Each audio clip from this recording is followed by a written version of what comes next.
Hello friends, ఈ కథ మీకోసంలో ఈరోజు మనం చూడబోయే కథ అభిరామం. అభిరామ్ చాలా మంచి లక్షణాలున్న పిల్లవాడు. ఇంట్లో స్కూల్లో అందరికీ అభిరామ్ అంటే చాలా ఇష్టం. ఈ అభిరామ్ ఆలోచనలు, అందరితో మాట్లాడే పద్ధతి చూస్తే ఎవరైనా సరే అతనిని ఇష్టపడతారు. అంత మంచి పిల్లాడు అభిరామ్. అయితే ఒకరోజు అభిరామ్ స్కూల్ వాళ్ళు సోషల్ సర్వీస్ అనే కార్యక్రమంలో భాగంగా అందరినీ పిల్లల ఆశ్రమానికి తీసుకువెళ్లారు. అక్కడ పిల్లలతో స్కూల్ పిల్లలు ఆడుకోవడం, వీళ్ల ఇళ్ల నుండి తెచ్చిన భోజనం వారందరికీ పెట్టడం, ఇట్లాంటి చాలా కార్యక్రమాలు చేయించారు.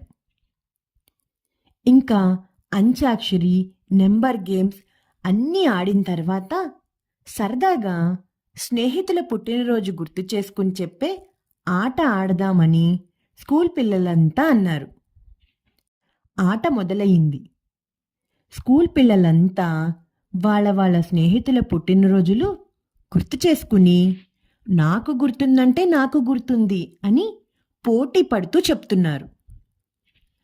అయితే అక్కడే ఉన్న ఆశ్రమం పిల్లలు మాత్రం వాళ్ళని అమాయకంగా కూర్చుని చూస్తున్నారు. వాళ్ళని చూసిన క్లాస్ టీచర్ నీరజ మేడం వెంటనే ఈ గేమ్ వద్దు, వేరే గేమ్ ఆడండి అని పిల్లలకి చెప్పారు. పిల్లలంతా మేడం చెప్పినట్లు వేరే గేమ్ ఆడడంలో మునిగిపోయారు. ఇలా రోజంతా ఆటలు పాటలతో గడిపారు. ఇక సాయంత్రం అవ్వగానే స్కూల్ బస్సులలో అందరూ వాళ్ళ వాళ్ళ ఇళ్ళకి తిరిగి వెళ్ళిపోయారు. అభిరామ్ ఇంటికి వచ్చిన వెంటనే అక్కడ జరిగిన ఆటలు, కబుర్లు అన్నీ వాళ్ళ చెల్లికి చెప్పాడు. ఇక 2 రోజుల తర్వాత అభిరామ్ వాళ్ళ నాన్నగారు అభిరామ్ని పిలిచి తనతో, అభి, 2 రోజుల్లో నీ పుట్టినరోజు వస్తోంది కదా, ఈసారి పార్టీ ఎక్కడ చేసుకుంటావు, నీకు గిఫ్ట్ ఏం కావాలి అని అడిగారు.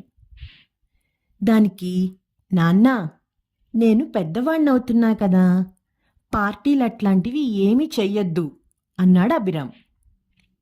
అమ్మకి అభిరామ్ అట్లా ఎందుకు మాట్లాడుతున్నాడో అర్థం కాక, ఏమైంది అభి, నిన్నెవరైనా ఏమన్నా అన్నారా అని అడిగింది.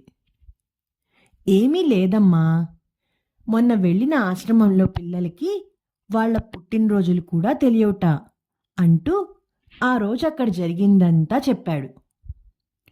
పుట్టినరోజు అనగానే వాళ్ళందరి చిన్నబుచ్చుకున్న మొహాలే నాకు గుర్తొస్తున్నాయి అన్నాడు. అందుకే ఈసారికి ఏమీ వద్దమ్మా అన్నాడు. అప్పుడు వాళ్ళ నాన్న, అభి, పోనీ అక్కడికి వెళ్ళి కేక్ కట్ చేస్తావా, వాళ్ళందరికీ గిఫ్ట్లు తీసుకువెళ్దాం, ఇలా చేస్తే బాగుంటుంది కదా, ఆలోచించు అన్నారు. వెంటనే అభి, వద్దు నాన్న, అట్లా చేస్తే వాళ్ళ మనసులో మా పుట్టినరోజు కూడా తెలిస్తే మేం కూడా ఇలాగే జరుపుకునేవాళ్ళం కదా అని ఆలోచించి బాధపడతారు. వాళ్ళని ఈ విధంగా కూడా బాధ పెట్టడం నాకిష్టం లేదు అన్నాడు. తన పుట్టినరోజు పార్టీకి, గిఫ్ట్లకి అయ్యే డబ్బులని వాళ్ళ అవసరాలకు ఉపయోగించమని, ఆశ్రమానికి పంపించమని వాళ్ళ నాన్నకి చెప్పాడు అభిరామ్. అభి ఆలోచనలకి అమ్మా నాన్న చాలా గొప్పగా ఫీల్ అయ్యారు. అభిరామ్ మంచి ఆలోచనకి నాన్న సరే అని ఒప్పుకున్నారు. అభికి ఇంత గొప్ప ఆలోచన వచ్చినందుకు వారిద్దరి మనసు పుత్రోత్సాహంతో పొంగిపోయింది. ఈ కథ మీకు నచ్చినట్టయితే లైక్ చేయండి, షేర్ చేయండి, కామెంట్ చేయండి, ఇంకా సబ్స్క్రైబ్ కూడా చేసుకోండి. గంట కొట్టని వాళ్ళు కూడా గంట కూడా కొట్టేయండి.